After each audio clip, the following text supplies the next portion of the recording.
ကဲအားလုံးပဲဒီညကစားမယ်ပေါ့နော်ဒီ inner cycle ပွဲမှာပေါ့ဒီ flying wing champion ခပတ်လူပွဲရဲ့ကြေးပေါက်ကြေးအနေထားလေးကျွန်တော်နည်းနည်းပြောချင်တယ်ဗျာဒီပွဲမှာ Russia fighter အစာဒူလာ1.314 နဲ့အပေါ်ကြေးပေါ့နော်ဒီဥပကစ္စရန်သားလေး OD ကောကတော့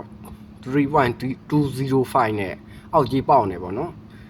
ဒီဖိုင်ယာနှစ်ယောက်လုံးကရှုံးပွဲမရှိစံချိန်ကိုတင်ထားကြရဗျာအဲ့အတွက်ဒီ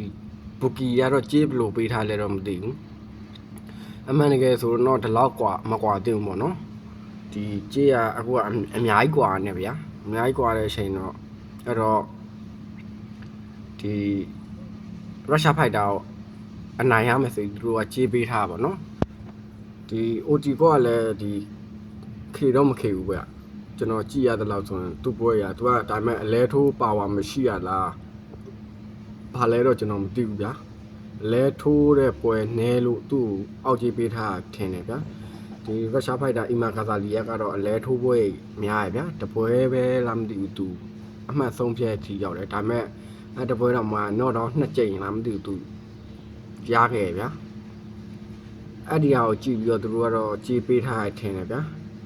ကျွန်တော်ကတော့ဒီ OD ကော့ဘက်က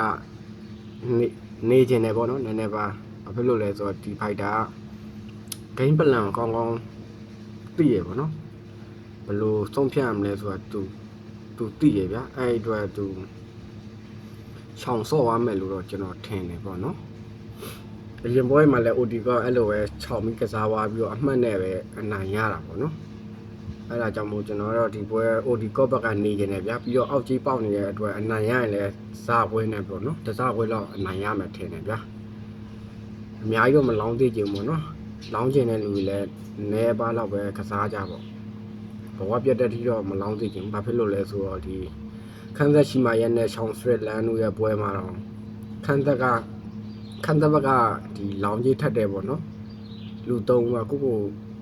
အဆုံးစီရင်သွားရပေါ့နော်ခန်းဆက်ရှုံးသွားတော့နောက်ပြီးတော့ဂျော်ချူအာဘန်ပေါ့နော်ဂျော်ချူအာဘန်နဲ့ပန်တိုဂျာပွဲမှာလည်းပန်တိုဂျာအပေါ်ကြီးပေါအောင်တာဗျာဒါပေမဲ့ဂျော်ချူအာဘန်အနိုင်ရပါတယ်ပြီးတော့ဂျော်ချူအာဘန်နဲ့တဆူရိုတိုင်ယာနဲ့ပွဲမှာလည်းတိုင်ယာအပေါ်ကြီးပေါတယ်ဒါပေမဲ့ဂျော်ချူအာဘန်အောက်ကြီးသမားပဲအနိုင်ရတယ်ဒီဂျိတ်ဘောရဲ့အကူလိုကန်ဘောဆိုရင်ဂျော်ချူအာဘန်ဘက်ကလောင်းကြီးအများကြီးနိုင်တယ်ပေါ့နော်နောက်ပြီးတော့တာတကားကြီးပြောပြနော်ဒါနောက်ပြီးတော့ဒီတိုပိုရီယာတို့ဒီအလက်ပိုင်ရာတို့ပေါ့နော်ဒီအိမ်ပြူတော်မှာကစားတဲ့ပွဲမှာဆိုလဲဒီသူတို့တိုပိုရီယာနဲ့အလက်ပိုင်ရာအပေါ်ကြီးပေါအောင်တာဗျာဒါပေမဲ့ကစားတဲ့အချိန်မှာသူတို့ကရှုံးသွားတယ်ဒီ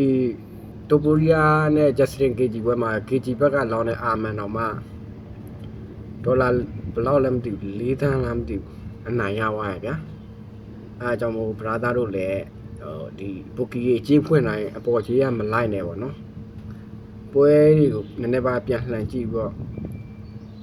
အောက်ကြေးပေါက်တဲ့ကောင်ကလည်းကစားဘယ်လိုအနေထားလဲဆိုတာကြည့်စီချင်တယ်ပေါ့နော်အများကြီးတော့မကစားကြနဲ့အဲ့ဒါလေးလာပြောပါဗျာကျွန်တော်ကတော့ OD ကော့ဘက်ကပဲနေမယ်ဗျာ